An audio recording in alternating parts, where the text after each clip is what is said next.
네, 안녕하셨습니까? 마지막 때 104회 2022년도 2월 19일 토요일 안식일입니다. 또 주일이기도 하고요.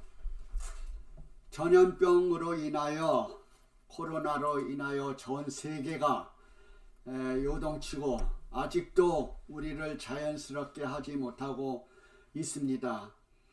국제적 외교 상태도 불안하고 우크라이나와 러시아가 전쟁을 한다는 소문과 그 이후에 중국과 미국과의 대결, 전 세계가 여러 가지로 혼란하고 요동치고 불안한 현 사회를 겪고 있습니다. 또한 우리 한국에서도 대선과 또한 미국에서도 여러 가지 어려운 점들이 경제적으로도 있고 온 세계가 떠들썩한 이 시기에 우리가 과연 무엇을 안전하게 믿고 걸어갈 수 있을까라고 하는 것은 온 국민이 염원하는 주제가 아닌가 생각이 됩니다.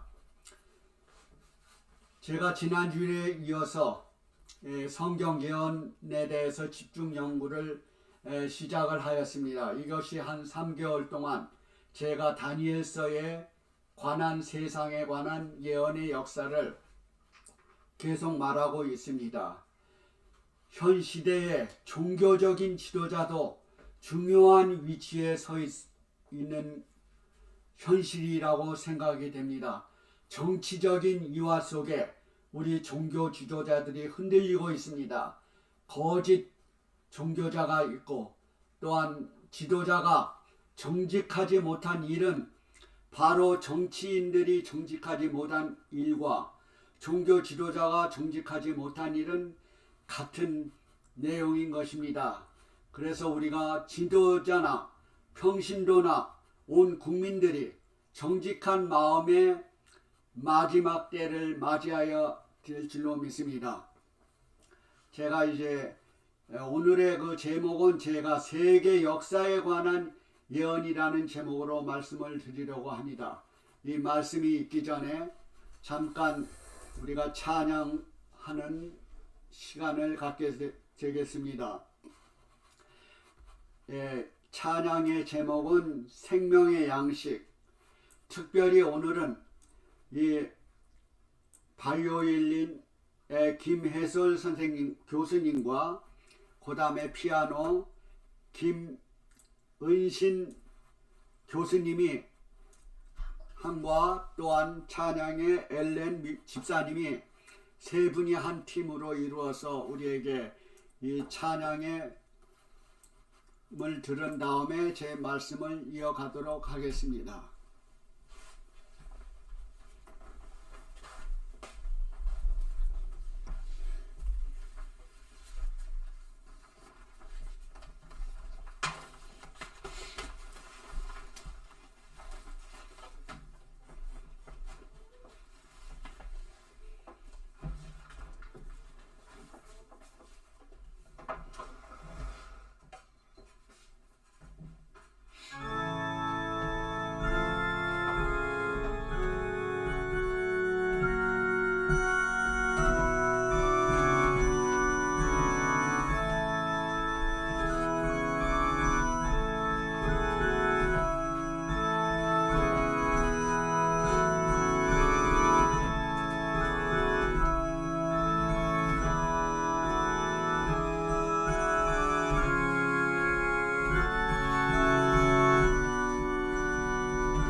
예, 오늘의 찬양을 하신 분들은 사실은 한국에서도 유명하신 분들이에요.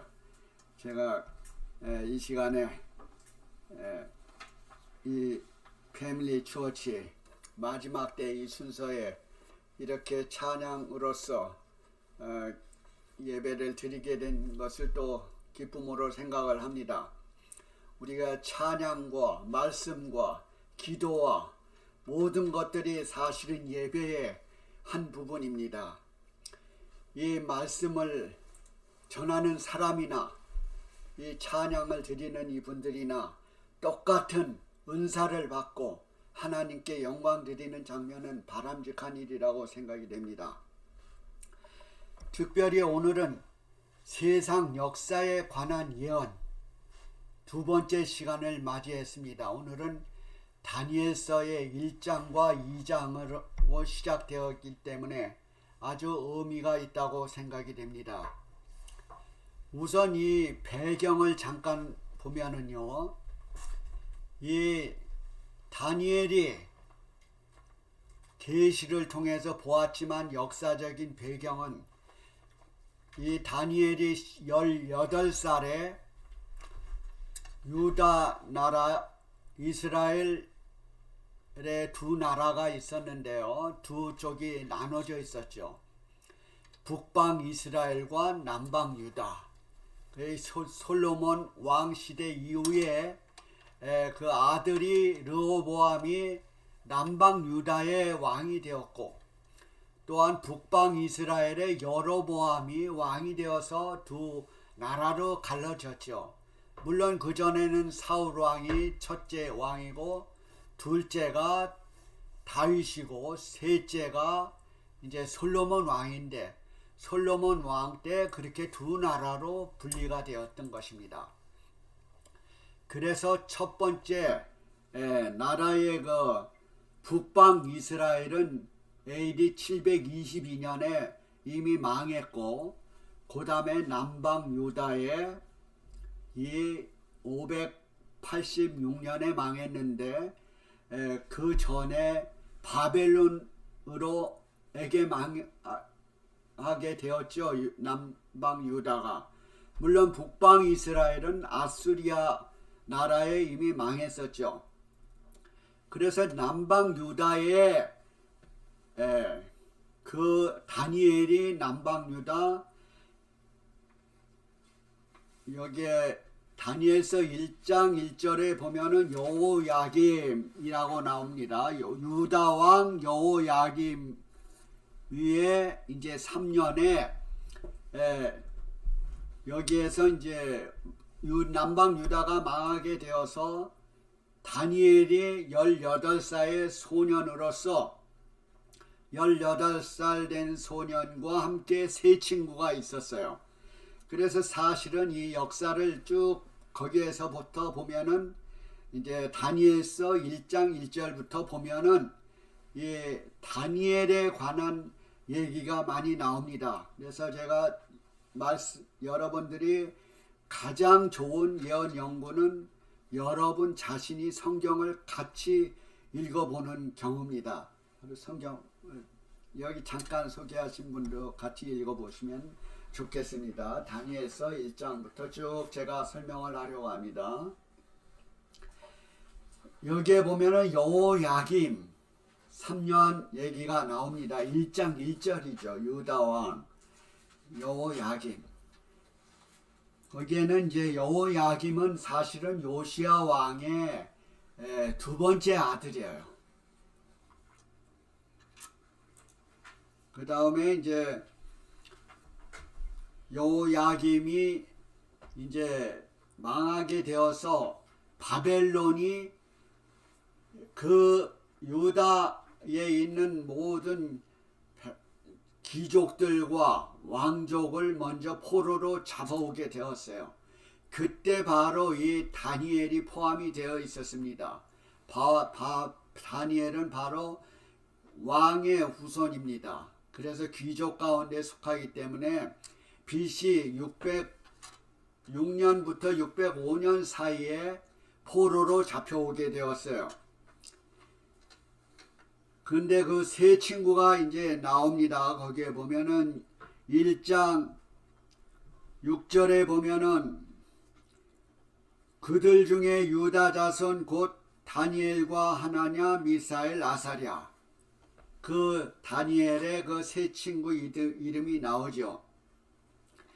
근데 그 7절에 보면은 이 바벨론 왕으로 포로로 잡혀온 이 다니엘의 친구들의 이름을 바뀌는 장면들이 나옵니다.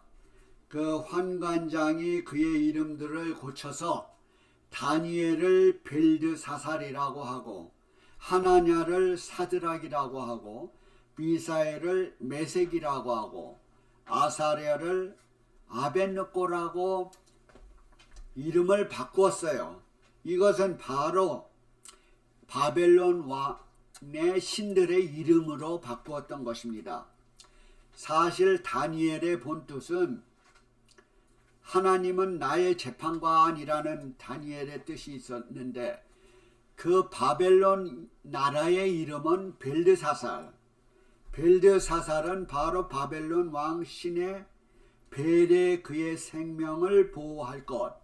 벨, 바벨론 나라의 그 신의 이름을 따서 벨을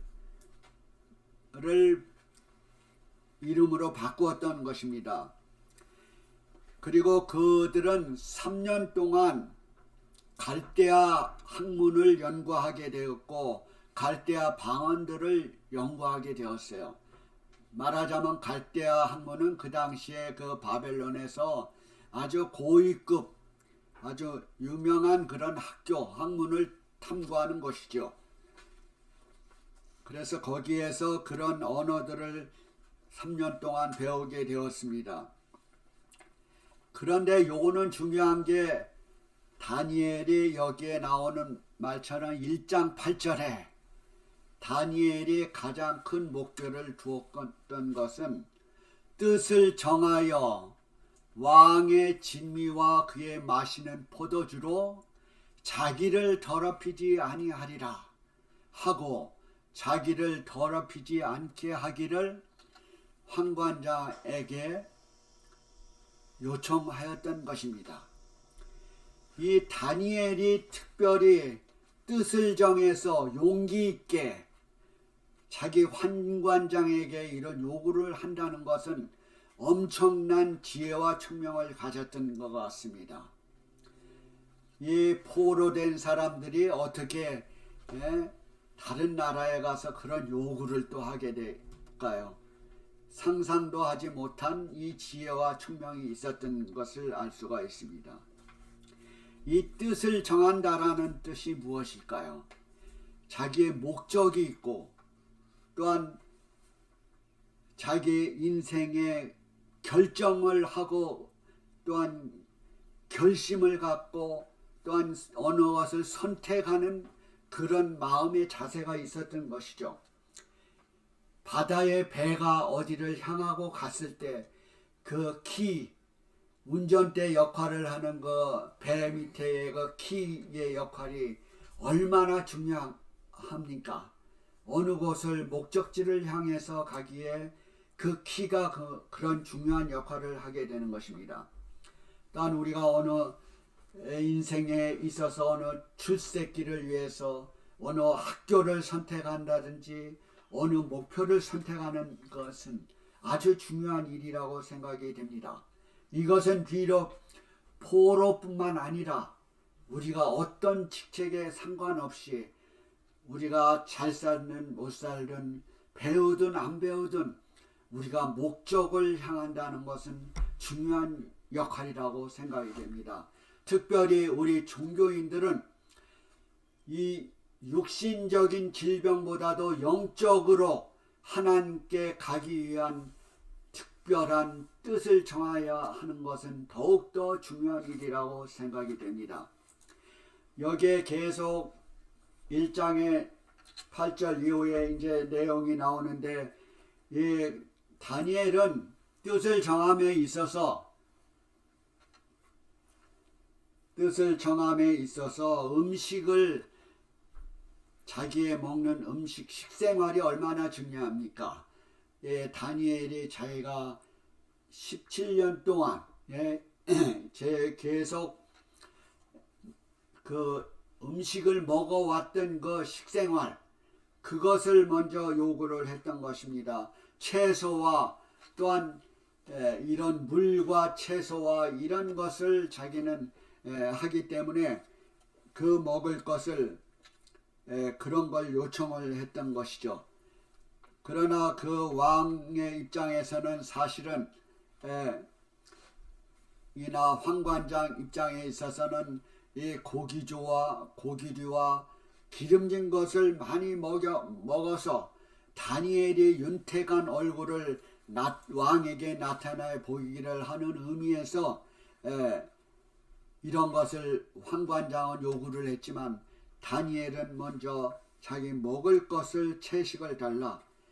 그래서 요구가 안 들어질 걸 생각을 해서 10일 동안 우리 친구들과 나를 시험을 해서 더 좋아지면은 선택을 하고 그렇지 않으면은 다른 길을 모색할 마음이 있었던 의미는 아니지만 그렇게 제안을 했던 것입니다. 그래서 10일간 채식을 함으로써 그의 길이 더 윤택하게 된 것을 보고 허락을 받았던 것이죠. 그랬을 때 지혜와 지식을 테스트하기 위해서 왕 앞에 서서 이 친구들은 이 박수와 그 당시 그 나라의 박수와 술객과 갈대아 그 점쟁이들 이 박수와 술객이라는 것은 점쟁이와 무술인과 이런 거를 얘기를 하고 있어요. 그 사람들보다 10배 이상 지혜와 총명이 높다는 것이 확인이 되었기 때문에 곧 허락을 받았던 것입니다. 사실은 오늘날도 태초의 창조의 음식은 채소인 것이죠. 또한 과일이고 그게 창조의 최초의 음식이죠. 그러나 노아 당시 이후에 채소와 야채기였기 때문에 하나님께서 육식을 허락해 주었지요. 그래서 육식을 허락해 주었을 때 레위기에 보면은 이제 창세기 1장 29절에는 씨 맺는 모든 채소와 씨 가진 열매 맺는 모든 나무의 식물로 정했죠. 식물로 정한 건 태초에는. 그 다음에 레위기 11장에 보면은 노아 당시 이후에 그 음식들은 동물은 족발이 갈라지고 새김질을 하는 초식 동물을 허락해 주었던 것입니다. 그 다음에 생선은 비늘 있고 지느러미 있고 한 것을 선택해 주었죠. 그래서 제가 이 다니엘의 그 1장에 나오는 이런 장면들이 있기 때문에 제가 이걸 엑스트라로 좀 말해 보는 겁니다. 그렇기 때문에 이것은 성서의 원칙적인 거기 때문에 제가 말하지 않을 수밖에 없겠어요. 그래서 음식에 관한 권면은 바로 동물을 선택할 육식을 할 경우에 그 기준, 또한 채소를 선택할 수의 기준은 바로 이 성경에 건강의 법이 나오고 있기 때문에 우리가 이 마지막 시대에 사는 이 성도들과 백성들은 이것에 준하고 할 때 육신적으로 더 건강한 몸을 소유가 할 수가 있고 정신적으로나 여러 가지로 우리에게 유리한 장면이라고 생각이 됩니다.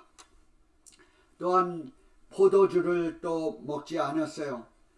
예를 들면 오늘날 뭐 술과 담배 건강에 좋지 않다는 것을 이제 좀 염두에 둔 거죠.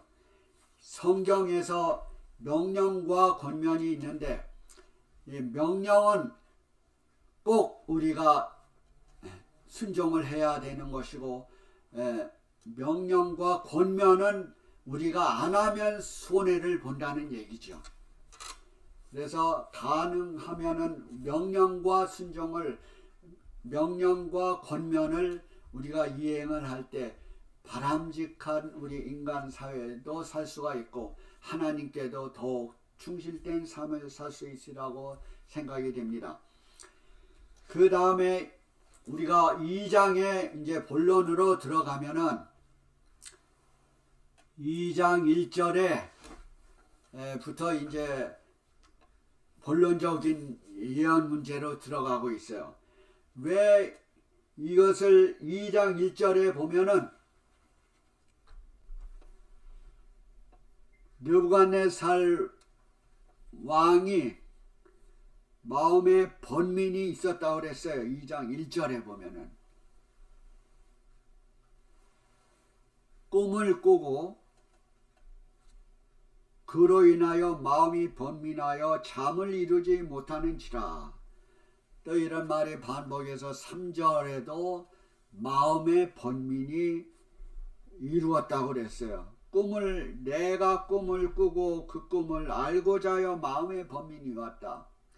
이 갈대아 술객들과 또한 그 술객과 박수들 모든 똑똑하다고 하는 그 사람들을 모아놓고 왕이 그렇게 하소연했던 것입니다. 이 느부갓네살 왕이 꿈을 꾼 것은 보통 사람의 꿈이 아닌 것 같아요. 그래서 그 다음에 이 과정들이 많이 나와요. 그 갈대아의 그 술객들 박사들 와서 자꾸 왕이 마음의 번민을 자꾸 얘기를 해도 자꾸 지연시키는 말이나 하고 이것은 자기네들이 알아맞히지 못하는 것을 알기 때문에 이 왕은 눈치를 채가지고 이 도저히 내가 이 꿈이 보통 꿈이 아닌데 이 여지껏 내가 믿어왔던 이 똑똑한 이 박사들과 술객들이 하고 있을 때 자기가 속은 기분을 갖고 명을 내어서 이 사람을 다 죽이라는 명을 내게 되는 것입니다. 그게 2장 14절에도 이제 그 왕시대의 장관 아리옥이 다 죽이라고 명령을 했을 때 이 다니엘도 함께 죽을 수밖에 없었던 것입니다. 그 10배나 지혜와 총명이 높다고 하는 이 다니엘도 과 세 친구들도 거기에 해당이 되었던 것입니다.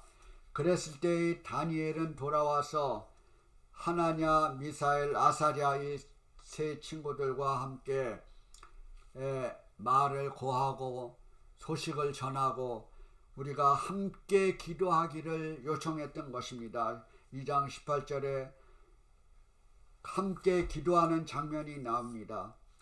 2장 19절에 이에 은밀한 것이 밤의 이상으로 이 다니엘이 그렇게 친구들과 열심히 기도하는 마음으로 했을 때 이 2장 18절에는 하나님께서 다니엘에게 밤의 이상으로 다니엘에게 나타나 보이며 다니엘이 하늘에 계신 하나님을 찬송하니라.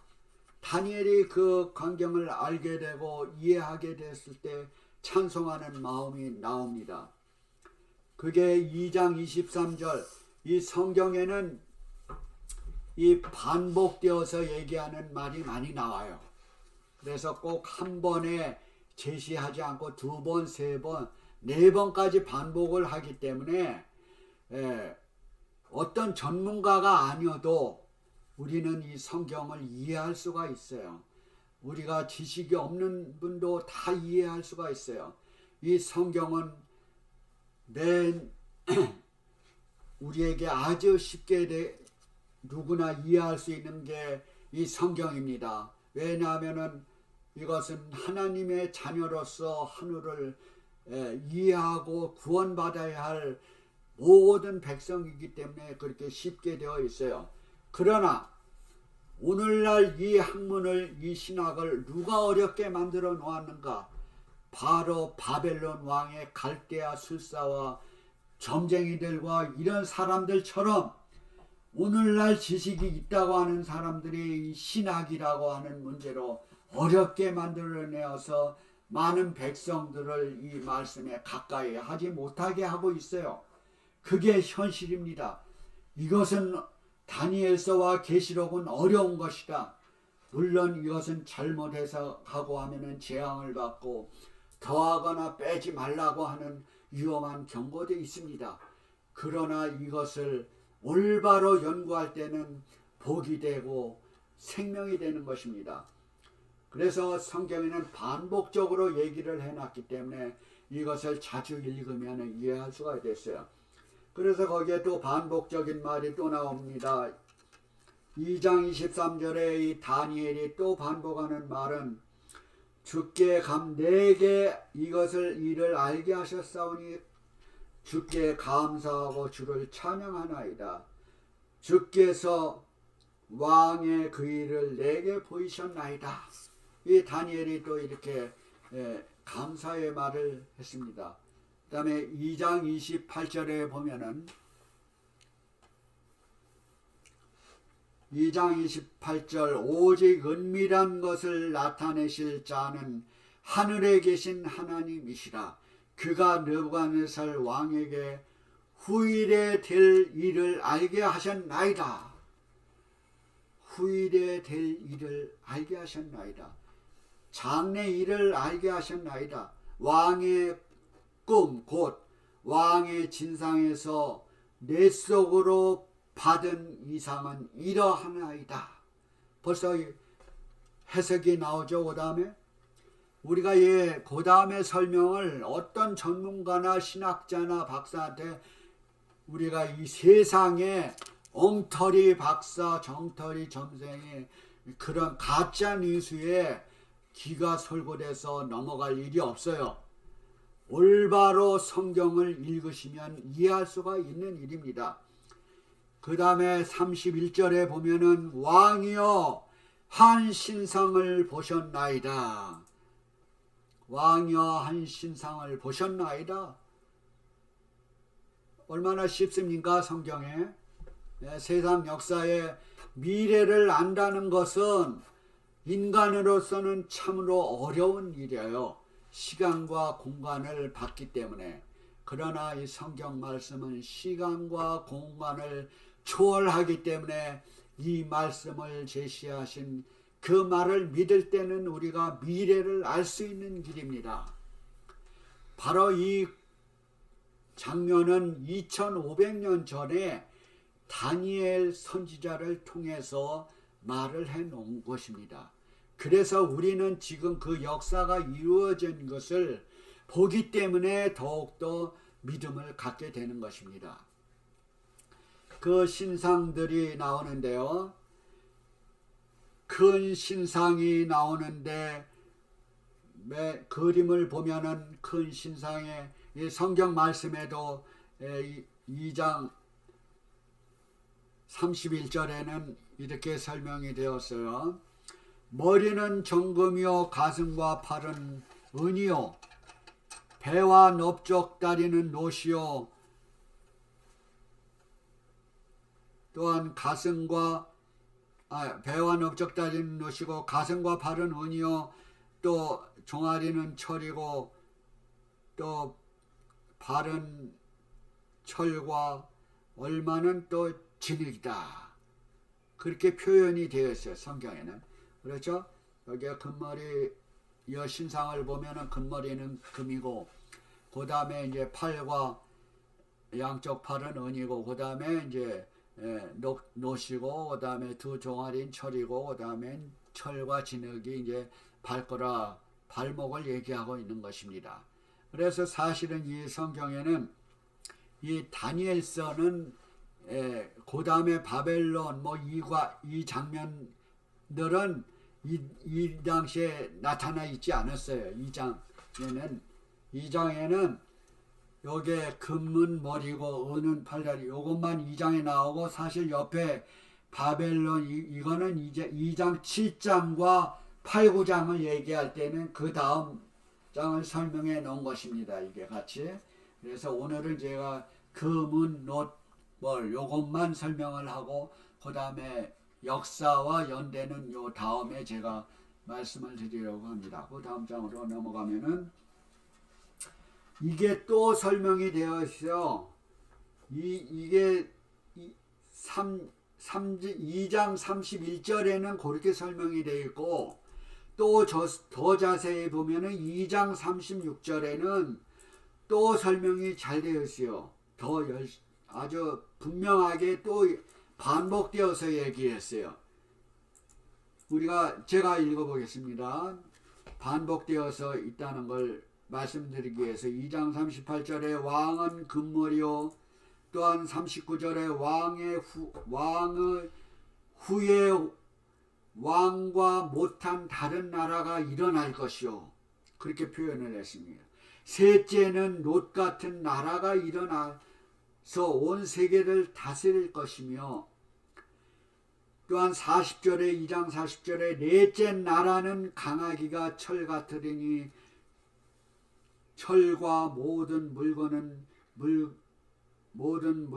부서뜨리고 이기는 것이며 또한 41절에는 왕께서 그 발과 발가락같이 얼마는 토기장에 진흙이요 그 다음에 이런 것을 왕이 철인 것을 보셨은즉 그 나라가 나누일 것이며 그 나라가 둘로 나누일 것을 왕이 보셨나이다. 그 다음에 41절에는 이렇게 표현이 됐던 것입니다. 그래서 성경을 보면 이렇게 두 번씩 반복해서 했기 때문에 첫째 나라, 둘째 나라 이게 쭉 나옵니다.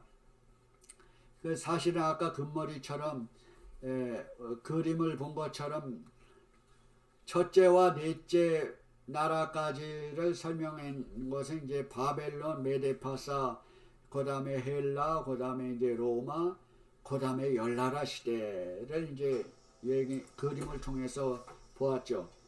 그래서 그 다음에 우리가 그 다음 성경절에 보면 44절, 2장 44절에는 하나님의 나라가 최후에 나와요. 이 열나라 시대는 이제 발가락 시대가 2장 43절에는 이제 왕께 2장 43절을 제가 읽어드리겠습니다. 발가락 시대인데요. 왕께서 철과 진흙이 섞인 것을 보셨은즉 그들이 다른 나라 인종과 서로 섞일 것이나 피차에 합하지 아니함이 철과 진흙이 합하지 않음과 같으니이다. 이렇게 왕에게 설명이 되었어요. 이 왕에게 그렇게 설명이 되었어도 이 왕은 사실 느부갓네살 왕은 그 당시에 이해를 다 못했던 것입니다. 단지 그가 기가 솔깃했던 것은 왕의 금머리입니다에 대한 것에 아주 기분이 좋았어요. 느부갓네살 왕은. 그 다음에 나라가 일어나고 자기가 망할 것도 모르고 그 마지막에 하나님의 나라가 신상을 친다라는 말까지 다 했지만은 자기에게 관심이 없었던 것입니다. 그 44절에 이 열왕의 때에 열나라 시대죠. 발가락과 발라를 열나라 시대라고 합니다. 열나라 시대에 그때에 마지막에 하늘의 하나님의 한 나라를 세우시리니 이것은 영원히 망하지도 아니할 것이요 그 국권이 다른 백성에게 돌아가지도 아니할 것이요 도리어 모든 나라를 쳐서 명하고 영원히 설 것이다. 하나님의 이 나라가 설 것이다. 그거를 그 다음에 어떻게 표현을 했냐면요. 하나님의 나라가 2장 45절에 보면은 사람의 손으로 아니하고 산에서 뜨인 돌이 하나님의 나라로 표현이 됐어요.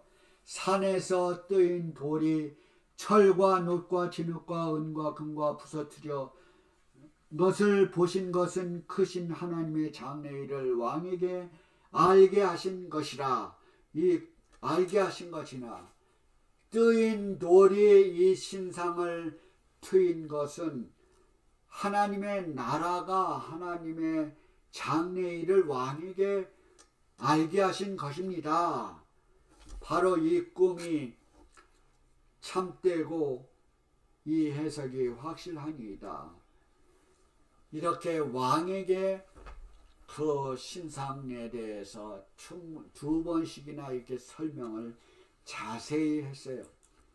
그랬을 때 왕은 기분이 좋고 만족해서 밤에 이런 이상한 철, 노를 금신상이 나타났으니까 얼마나 요란했겠습니까? 이 느부갓네살 왕의 이것은 분명히 하나님께서 의미 있는 것을 왕에게 보여주었기 때문에 그 느부갓네살 왕이 지나갈 수가 없었어요.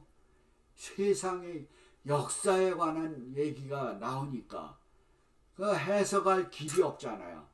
또 그거를 다 안다고 해도 느부갓네살 왕이 어떤 변화가 있겠습니까? 그 당시에는 이 연대를 알지 못했어요. 그 다음에 어느 나라가 바벨론 다음에 메데파사가 나올 것도 알지 못했어요. 그리스, 헬라, 로마가 나올 걸 몰랐어요. 이 다니엘이나 느부갓네살 왕이나 단지 자기에게 당한 일만 적용을 했던 것이죠. 그런 의미에서 이 말씀은 그대로 성경에 예언한 것이 역사에 맞아 떨어졌으니까 우리는 얼마나 더 큰 복을 받고 있고 미래를 더 알 수가 있는 것입니까? 그렇죠? 2500년 전에 다니엘이나 그 똑똑한 갈대아 술사, 갈대아 점쟁이들, 박사들, 교수들, 유명한 사람들보다 현실에 여러분들이 이 장면을 보고 있을 때는 더 똑똑한 사람이 될 수 있는 것입니다. 더 현명한 하나님의 백성과 자녀가 될 수 있는 것이고, 더 정직하고 더 훌륭한 국민이 될 수 있는 것이고, 더 훌륭한 정치가가 될 수 있는 것입니다. 이 예언을 알고 이것이 이루어진 역사를 알았을 때, 역사를 공부하는 이유는 미래를 예측할 수 있고 미래의 본이 되기 위해서 역사를 배우는 거 아닙니까? 역사는 반복이 되어요. 오늘날도. 이 느부갓네살 왕은 너무나 감동이 되어서 2장 46절에 왕이 그 포로된 포로에게 왕이 다니엘에게 엎드려서 절하고 명하여 예물과 향품을 그에게 드리게 하니라. 이 18살의 포로로 와가지고 이 다니엘이 처음에 당하는 이 느부갓네살 왕의 꿈을 해석을 하고 하였을 때 이 세 친구와 함께 나라의 고위 직책을 맡았던 것입니다. 나라의 고위 직책. 오늘날로 말하면 왕의 아마 청와대 같으면 청와대 그 보좌관들이 될 수도 있었을 거겠죠. 또한 이와 같이 나라를 운영할 수 있는 정치 지도자가 되었던 것입니다. 바로 이 장면들은 우리의 앞길을 예측해주고 이 나라가 어떻게 갈 것을 얘기를 해주고 있어요. 더 확실한 것은 제가 이 다음 시간에도 2장의 역사와 7장과 8, 9장과 10장, 19장 내용들이 반복되어서 나오기 때문에 이것은 아주 중요한 확실한 예언과 역사라는 것을 우리는 느끼게 됩니다. 제가 오늘은 그 확실성, 다니엘의 셋의 확실성을 얘기하고 이것이 얼마나 흥미진진한 마지막 때를 장식할 것인가를 우리에게 보여주고 있는 거예요. 열나라 시대. 이 다음에는 제가 열나라가 발가락 시대, 우리가 로마 나라까지는 잘 알게 되는데 바벨론, 메데파사, 그 다음에 헬라, 그 다음에 로마까지는 우리가 다 이해를 해요, 거의. 근데 그 다음에 발의 발가락 시대, 그 열나라, 유럽의 열나라 시대부터는 조금씩 우리가 흐려져요. 오늘날 많은 정치가들이나 종교계 인사들이나 이 열나라에 대해서는 부터는 희미해져요. 그 중가운데 세상의 정치와 종교가 있는데 정치적으로 완전히 바뀌어가지고 이스라엘 백성들까지도 이스라엘을 또 맨 처음에는 선지자 시대에 있었을 때는 선지자가 모든 재판과 모든 정치를 이어왔지만 그 다음에 사울, 다윗 이렇게 왕이 선출되므로써 이 정치적으로 분리가 되었어요. 종교와 정치가 점점점 분리가 되는 걸 역사를 통해서 합니다. 그래서 솔로몬도 재판도 하고 모든 것을 이루었지만 그 다음에 갈수록 오늘날에는 판이한 정치세계 종교가 달라진 거예요. 그래서 이 정치세계의 역사는 자꾸 흘러나오는데 그 다음에 종교적인 역할은 조금 희미해져요. 그래서 우리가 그 다음에 정치와 종교를 연합한 그 열 발가락 시대에 진행되면서 하느님의 하늘의 나라가 그 중가운데 역할에 연대보다도 사건적인 일이 더 중요한 일이에요. 로마 나라에서 하나님의 나라로 갈 때의 그 현 시국입니다. 지금 사실은 열 발가락 시대가 마지막은 하나님의 나라가 그걸 칠 텐데, 그게 바로 오늘날 종교와 정치를 함께한 그 세력 있는 그것을 이해하는 게 현명한 일입니다. 그래서 그 다음에는 계시록으로 정확히 잘 설명이 되었어요. 열 발가락 시대에서 하나님의 나라가 연결되는 거, 은혜의 나라에, 은혜의 왕국에, 지금은 그 다음에 영광의 왕국은 예수님이 재림하시는 순간이에요. 그래서 은혜의 왕국에는 정치와 종교가 혼합이 되어서 이 바벨론화할 것을 얘기를 했어요. 그게 바벨론 나라를 상징하는, 그게 오늘날 바벨론화가 된다는 것은 현재의 어느 나라의 하나를 얘기하는 게 아니고 정치와 종교가 혼합되어서 떠들썩할 때 하나님께서 재림하시는 그 장면, 바로 그 직전에 우리가 살고 있는 것입니다. 우리의 역사는 그렇게 길지 않아요. 그래서 이 장면을 보여줄 때 2500년 전의 그 세계 역사에 관한 것이 얼마나 참되고 믿을만 합니까? 진짜 뉴스가 아닙니까? 이제 남은 것은 예수님의 임박한 재림의 획기적인 하나님의 나라의 수립 뿐입니다. 그 과정이 지금 우리가 있는 것입니다.